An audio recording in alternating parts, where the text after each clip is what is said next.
So, hi Josh, thanks for joining me this afternoon. Hello, nice to see you.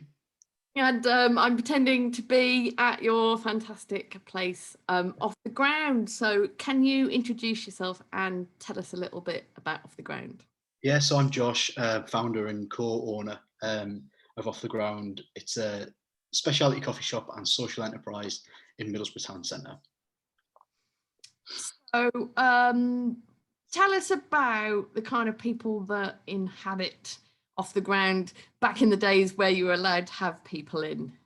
Yeah, so it's been almost a year now since we've had people in normally. I feel really lucky actually to be working at Off the Ground because for some reason everybody, the best of Middlesbrough tend to come in really, whether it's creative people or community-minded people.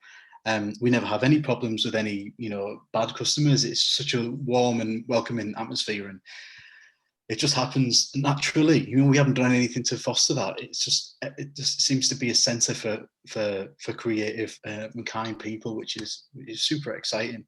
I don't really know why. I suppose that when people first start running one event and then another event happens and people start coming in, and we've just been really lucky with, I suppose, the first kind of people who came in the first few months. That's what I kind of put it down to. Yeah, I think so, because I heard about it through word of mouth, and perhaps because you're not quite in a central location, that people, it's not kind of somewhere that you particularly might stumble in. You kind of need to know about it to know it's there. And so, for me, it was all the creative people I know that said, get down to Off the Ground. And as people can see, you've got like a variety of kind of spaces within the one space, don't you?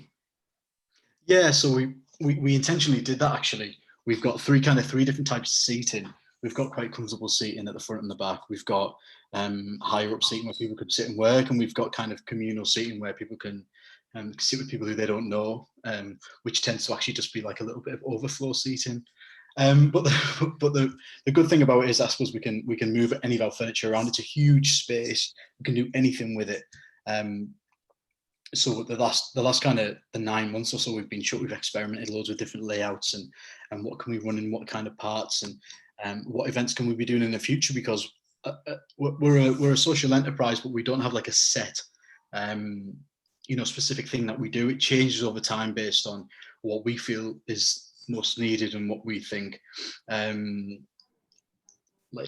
we can afford to do, that people want from us, and what people suggest to us. So it's really malleable.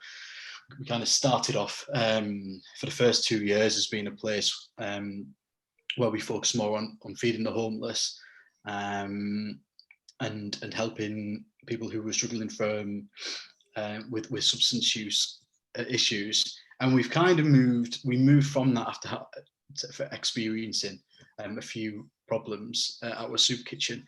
We kind of moved into being a bit more broad, and anyone in the community who needed a space, because that was the kind of resources that we had. We thought, we'll use our space, and that can be the thing that we can bring to people. And we've probably, I think, over the kind of the year before the pandemic, I think we probably had about 16 different community groups using it on and off, some weekly, some monthly, some every now and again. And we usually give our space away for free. Some we charge for when we've got more staffing needs and stuff. And that's been great. But now we've come to a different period entirely when now the pandemic's finished, and we're sat there thinking, well, what's the best way we can benefit Middlesbrough? There's probably going to be a lot of spaces now people can use for not very much money. So should we shift? Should we do something different?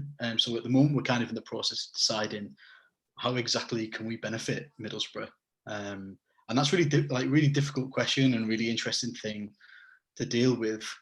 We're looking quite down an environmental route at the moment, and we're already probably steps ahead of most small businesses. We've been zero waste landfill for a couple of years. We plant trees for every online order that I think we've planted about 350 trees in the last couple of months just from the orders that we've got, and we use all renewable energy. We keep our food miles down.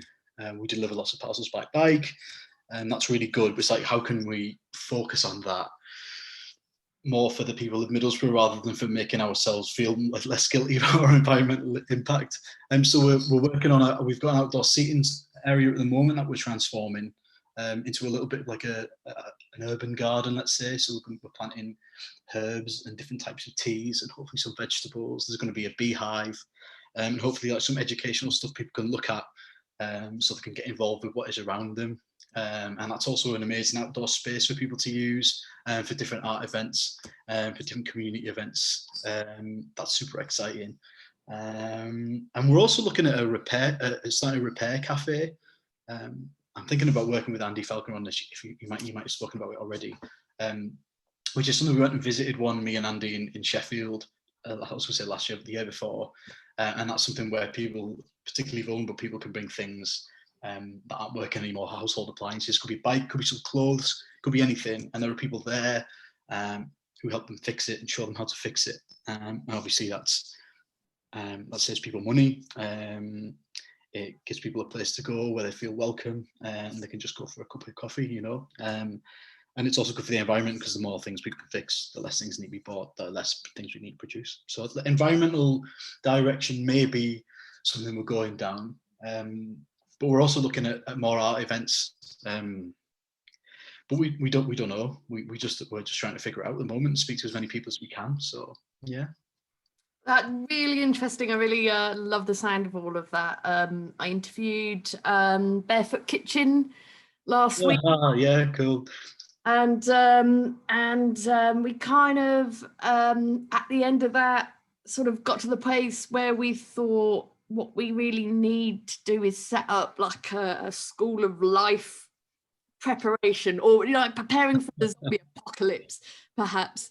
It just seems weird. One thing that, like with Brexit and everything, that there hasn't been this massive kind of grow your own push, that people are leaving school with like, qualifications and that, but not actually life skills. It's like, plumbing, electric, how to grow food, preserve food, cook food, all of these, how to mend your bike, how to, fix your basic fixes on your car engine. And that it seems to be that there's a huge gap there, and maybe between us all we've got the skills that we need to teach everything that we need to know, so that if there was a zombie apocalypse and we were just left alone on our own Middlesbrough town centre, could we survive?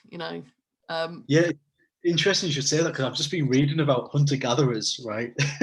And they used to hang around in like bands of 50, and obviously that the skills and knowledge that they had in their little band was all they had, and whether that was growing food or that was making weapons or building somewhere for shelter, knowing the different types of animals and the different types of plants and stuff. It was all knowledge within this group of 50 people. And now obviously in our globalized capitalist society, we can farm out anything we want to anybody. So we're all losing skills and probably dexterity in our fingers and everything, because we don't need to, but maybe one day we will need to. And I think you're probably right. We should really focus on trying to live independent, or not independently necessarily, but in communities. That's how we're kind of biologically wired, and I think how we're happiest as humans, to be honest.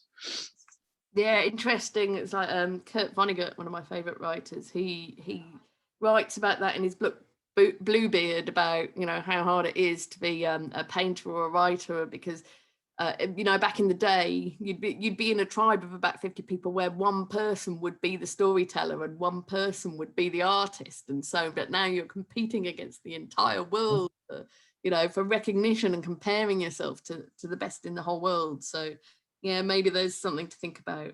It's sad. It's natural, because obviously we run a coffee shop. It's a social enterprise, and we don't tend to get to go for any funding. We like to raise any money that we spend on anything ourselves.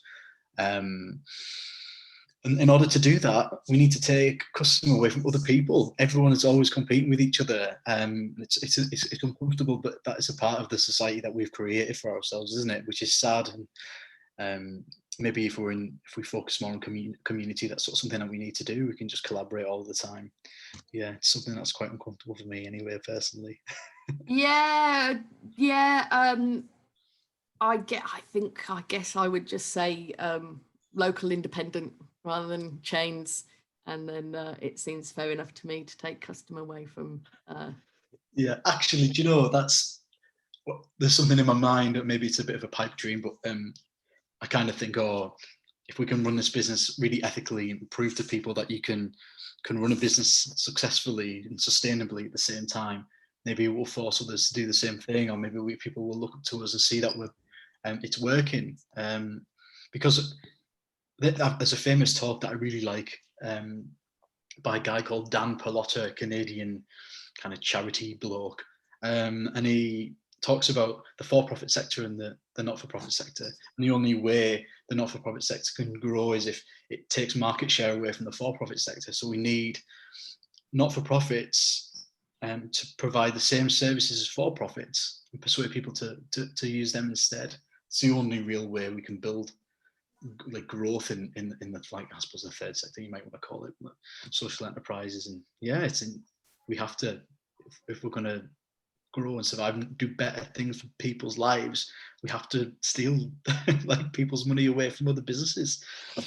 Yeah, well, some of them need a bit of stealing off them, and as you say, it's like I guess it's the same kind of idea of, like, not being the whole world, just being one small community, and keeping the money within that community, like shopping local, thinking about where your money goes, the independent businesses that you could be supporting. And I remember in one of my interviews with Adam Mendham kind of talking about the idea of a local currency, but how actually that currency doesn't need to take money form. And with the kind of amount of collaboration that we have going on here, it's almost like we already have an unrecognized currency between ourselves. That's a really nice thought. Yeah, but it might be nice to, do something a bit more formal about that, and sort of, the idea that you can't always pay people, but you could, like, we could even call them exposures. Like in the arts community, you could pay people in, like, a physical form of exposures that they can go and spend elsewhere. Yeah, I love those images of people eating off an empty plate. This is the food I bought with exposure. But someone's thinking about, I can't remember who it is, but someone's working on local currency at the moment for Teesside, as far as I believe, and that's something that could be absolutely amazing. It works in Bristol, right? There's a Bristol pound. I know the mayor of Bristol gets paid in Bristol pounds, and the way that can feed through the system is fantastic, because if someone buys coffee with Middlesbrough pounds, say, teases, I don't know, no, don't call it that. We could buy use suppliers in Teesside and use our Middlesbrough pounds, and then those suppliers, can use manufacturers who use like Middlesbrough pounds, and it's such a good way of slowly bringing, making people aware of where money goes in supply chains. Because I think normal people don't really, I'm not saying they don't understand the supply chains, they don't expect that, things go through so many different stages before they reach the final consumer. If you're thinking about, I don't know, a plastic toy, someone's extracting oil to start with, then it's going to a different factory to turn into the right kind of plastic, and then it's going somewhere else to get shaped, and then it's going somewhere else to get painted, then it's getting somewhere else to get manufactured into a toy, and then it's getting shipped, probably in 5 different countries at this point. It's getting shipped over the sea to the consumer, who might look at it, the kid might look at it for 10 minutes and then throw it in a bin. It's absolutely obscene, but I don't think people really think about the way supply chains work at all. And when you introduce a local currency, I think it shows people, how important supply chains are and how devastating they can be for the environment, and for exploitation of workers, how also you can remove them quite quickly if you focus locally. Absolutely, yeah. Buckminster Fuller used to call it obnoxico, that entire industry that exists pointlessly, needlessly, just decimating the Earth's natural resources, and completely, useless waste of humanity's time, in terms of, real wealth being planetary resources plus human intellect, and how that's just squandered, and the amount of electricity and energy that's consumed with people going to their pointless, and hopefully that's something that's going to come out of lockdown. It's like to have a little bit think about what work really needs doing and who the important jobs who the key workers are, and so I hope we don't go back completely to what was considered normal, because I don't think it was normal. I really hope so. I don't blame people necessarily, because a lot of it is just ignorance of the processes. If we were educated at school as to how things worked, or things were more transparent by law as to where they'd been sourced, or how many miles were potentially involved in them getting to us, then that would make people aware. People aren't aware, and if people aren't aware, they won't change their behaviour.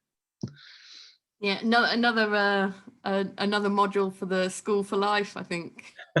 Yeah, that sounds great. Sign me up to that, please.